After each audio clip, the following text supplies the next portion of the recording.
Bonjour à tous, c'est Ancapostic. Il me tardait de revenir avec des nouvelles notions dans cette vidéo. Communauté, futurisme, qu'on va associer avec la danse. Et vous allez voir qu'on va passer par tout un tas d'œuvres pour une œuvre ultime, une pièce de danse. Est-ce que je vous l'ai dit? Non. Vous attendez ou vous sautez toutes les œuvres pour voir laquelle c'est. Vous allez voir, c'est des pièces de puzzle qu'on assemble et vous allez retrouver un peu de tout à chaque fois dans la dernière œuvre. Moi j'aime associer des images, des inspirations que j'ai, des œuvres que j'aime bien quand je vois de la danse. La finalité de tout ça, c'est-à-dire que vous allez voir une pièce de danse, ne regardez pas que les danseurs, n'écoutez pas que la musique. Imaginez, associez, emmagasinez tout ce qu'on vous donne quand on danse et essayez de connecter tout ça à des choses que vous aimez, à des choses auxquelles ça vous fait penser. Si vous aimez le foot, connectez ça avec le foot. Et cette première œuvre, quelle est-elle? C'est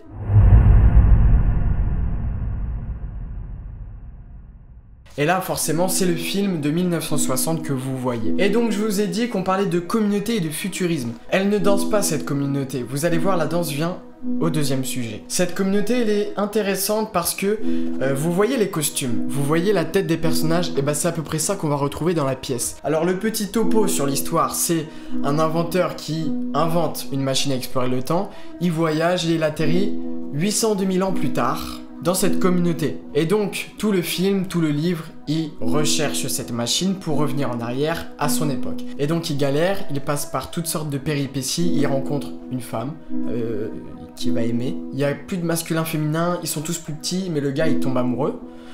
Et ça lui plaît, voilà. J'entendis alors des voix qui approchaient, venant à travers les massifs qui entouraient le sphinx blanc. Je voyais les têtes et les épaules d'hommes qui couraient. L'un d'eux déboucha d'un sentier qui menait droit à la petite pelouse sur laquelle je me trouvais avec ma machine. C'était une délicate créature, haute d'environ de 4 pieds, vêtue d'une tunique de pourpre retenue à la taille par une ceinture de cuir. Des sandales ou des brodequins, je ne pus voir distinctement, recouvraient ses pieds. Ses jambes étaient nues depuis les genoux et elle ne portait aucune coiffure. En faisant ces remarques, je m'aperçus pour la première fois de la douceur extrême de l'air. Il y a tout un passage très raciste dans ce livre de George Herbert Wells, que je vais pas vous lire pour des raisons évidentes, mais si vous passez outre ce passage-là, vous allez prendre du plaisir à lire ce livre. Il n'y a pas de passage raciste dans ce film-là, tout va bien, vous pouvez y aller au calme. Retenez les costumes, retenez leur blancheur. Ça c'est intéressant, parce que les personnages de la pièce à la fin, c'est exactement ça. Il y a une communauté qui se veut un peu futuriste, une culture pré-hippie qui a vraiment existé. Et cette communauté-là, elle s'est installée dans ce qu'elle a nommé Monte Verita. Là, vous voyez Rudolf Laban. Rudolf Laban, c'est un mec qui a vécu dans cette communauté. Mais avant de parler de qui il y a eu dans cette communauté, qui sont ces gens? Au début du XXe siècle, un groupe de jeunes Allemands décide de quitter leur ville pour s'éloigner de l'industrialisation et la bourgeoisie. Ils se rendent à Ascona en Suisse et s'installent dans un sanatorium. Ce groupe a pour projet de repenser leur mode de vie et s'inspire alors du nudisme, végétarisme et bouddhisme. Ils achètent par la suite un terrain pour 150 000 francs et le rebaptisent Monte Verita, comme un endroit où l'on vient chercher la vérité. Durant une vingtaine d'années, un grand nombre de personnalités viendra expérimenter ce nouveau mode de vie. Une page se tourne en 1920, quand un des pionniers de ce groupe part au Brésil avec sa compagne. Puis en 1926, une autre des fondatrices meurt. Le lieu et son histoire sera préservé, mais un hôtel sera construit, transformant Monte Verita en lieu touristique. Un lieu qui a connu les prémices d'une certaine culture hippie. Et donc je vous ai dit qu'il y a plein de gens qui sont passés dans cette communauté. Des gens très importants, des gens pas trop connus, et des gens connus, comme Rudolf Laban. Durant son séjour à Monte Verita, Rudolf Laban en profite pour expérimenter et améliorer son nouveau système d'écriture du mouvement. C'est-à-dire que vous lisez une partition, et avec tous ces symboles, ces carrés, ces directions, vous pouvez lire un geste. Et plein de chorégraphies, de pièces ont été maintenant écrites en notation Laban. Ingénieux. Et il a développé tout ça à Monte Verita. C'est un peu comme si c'était un lieu de retrait spirituel. On a des danseurs qui sont passés dans cette communauté, notamment Marie Wigman, avec la danse de la sorcière que vous avez vu. Ah bah je vais vous le remettre, le petit extrait. Alors, là on a des gens subjugués devant La danse de la sorcière de Mary Wigman. Elle est venue à Monte Verita créer ce solo, et elle a rencontré Rudolf Laban qui dispensait des cours pendant les étés. Il est venu plusieurs étés dispenser ces cours-là, et il y avait Mary Wigman qui se pointait dans ses cours, et elle a créé ce solo mythique dans l'histoire de la danse moderne. C'est totalement à l'encontre de ce que la femme est censée représenter à cette époque-là, de ce que la femme est censée danser, montrer ses formes, etc. Là, on n'y est pas du tout. On est sur autre chose, vous voyez bien. Et donc, on est complètement sur de la danse avant-gardiste, qui s'éloigne de tous les codes. Ah oui, ils ont une petite relation, Rudolf et Mary Wigman. Ah, bah voilà. C'est exactement ce dont je voulais vous parler. Rudolf Laban, il a un peu un truc de gourou. C'est-à-dire que sur les bords, je sais pas, tu vois. C'est-à-dire que pendant cette époque, à Monte Verita, il expérimente des trucs dans la danse, ça c'est bien, on remercie, mais un peu des trucs aussi au niveau de la sexualité, sensualité, etc. On n'a pas d'image. Peut-être que c'est une bonne chose de ne pas avoir d'image de ça. Et donc, entre quelques tours de magie de Rudolf Laban, tout ça, le solo de Mary Wigman, il nous faut bien quand même, à toute cette histoire qu'on présente, toutes ces œuvres, une bande sonore, vous êtes d'accord? Parce qu'une pièce sans musique, ça existe, c'est moins intéressant, je trouve. Quelle est-elle, cette bande sonore? Qui l'a créée? De quelle œuvre on va parler? Moi, je vais vous parler de Brian Eno. Retenez ce gars.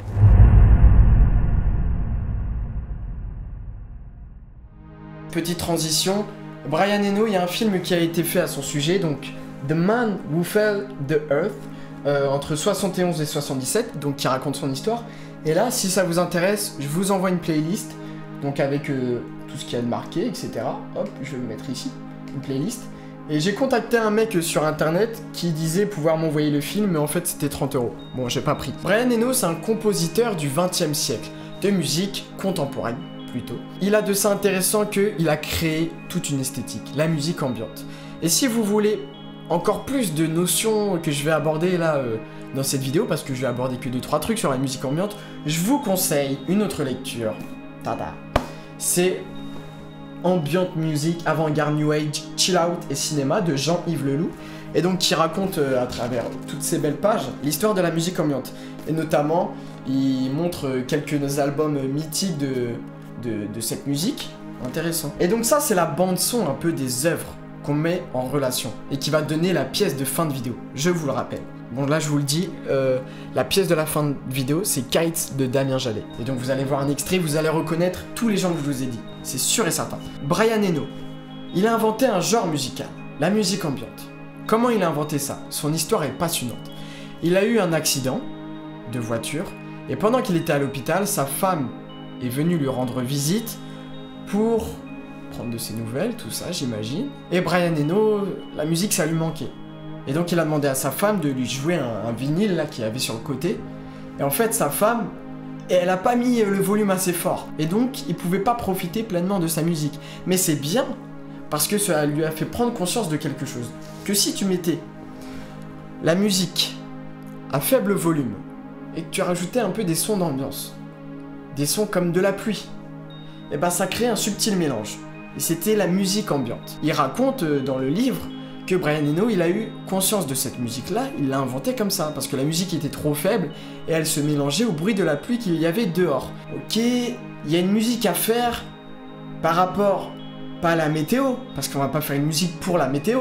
On va faire une musique qui correspond à une ambiance, une ambiance qu'on souhaite. Lui, il a souhaité, pour un de ses premiers albums de musique ambiante, un aéroport. Lui, il voulait créer une musique qui remplit le vide d'un espace, qui correspond à un espace.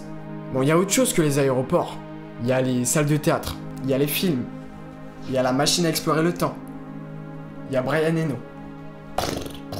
On assemble tout et on va atterrir sur le dernier sujet de la vidéo. Et donc là, sûrement ce qu'il doit être en train d'expliquer, c'est sûr et certain, il me l'a dit, c'est que Brian Eno, le concept qu'il a mis en place, c'est de configurer des paramètres, ensuite t'appuies sur play et tu vois ce qui se passe. Donc il configure, il tourne ses boutons sur ses synthétiseurs analogiques, etc. Et après il voit ce que la machine donne. C'est du hasard. Et il y a cette notion-là en danse, dans la danse moderne. Par exemple, tu as ta chorégraphie et puis tu décides de la faire à l'envers, donc mouvement après mouvement. tu peux la mettre dans un espace différent, la faire avec une forme dans l'espace, c'est-à-dire que tu traces une forme quelconque dans l'espace et t'essayes de caler ta chorégraphie là-dessus. Tu peux aussi mettre plusieurs personnes dans l'espace, donc dans les 4 coins qui font une forme et qui se rejoignent au milieu, etc. Ça, c'est des paramètres que tu configures et après tu vois comment ça se fait. Tu appuies sur play, tu lances le truc et tu vois qu'est-ce que ça donne. Et ça peut créer une pièce très rapidement. Tensile Involvement de Nikolais en 93. Et donc, là vous voyez très bien qu'il y a plein de paramètres. Il y a les banderoles, il y a les gens qui se croisent, etc., etc. Il y a plein de jeux à faire. Et c'est ça un peu que tu peux faire des paramètres dans ta danse, dans une œuvre, dans une pièce chorégraphique. Et c'est ça que Brian Eno il a fait, c'est ça que Nikolais il a fait. Donc vous voyez très bien là où je veux en venir. On a des paramètres, on a la musique ambiante, et on a l'aspect communauté du futur avec le livre La machine à explorer le temps. On mélange dans tous les sens et ça va nous donner la pièce de Damien Jallet, Kites.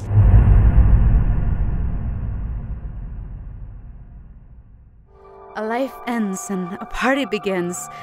I no longer recognize myself anymore. I no longer see you. All is hanging by a thread, trust me. I am so high, so far. No more than a fading shape, glistening hues, a kite in the sky.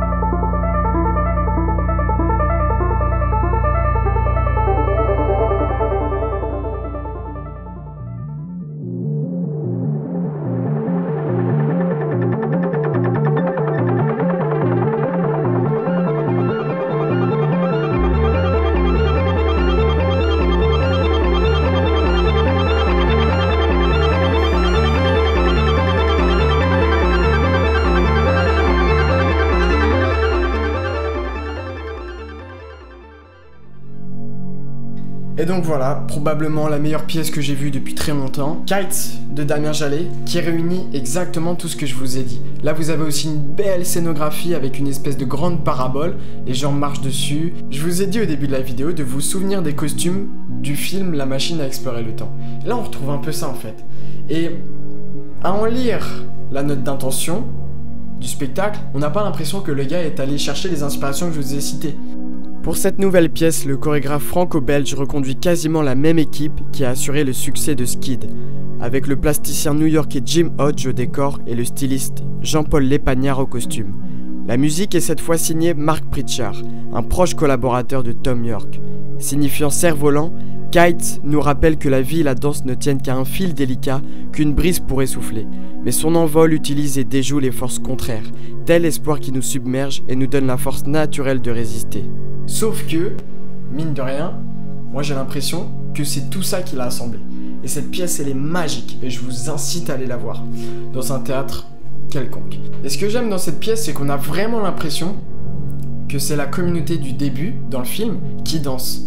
Et que Damien Jallet il a fait un voyage de 802 000 ans après notre ère et qui s'est retrouvé ici dans cette communauté. Et en fait le spectateur il est invité à rentrer dans la communauté et à voir ce qui s'y passe. Et en fait c'est une danse du futur. Voilà, j'ai envie d'appeler ça comme ça. Écoutez, c'est tout pour moi, c'était en capoustique. Je vous ai parlé de plusieurs œuvres à mettre en relation et qui moi m'ont fait penser à la pièce de Damien Jallet, Kites. N'hésitez pas à me suivre sur les réseaux sociaux, à vous abonner pour les prochaines vidéos. Merci à tous.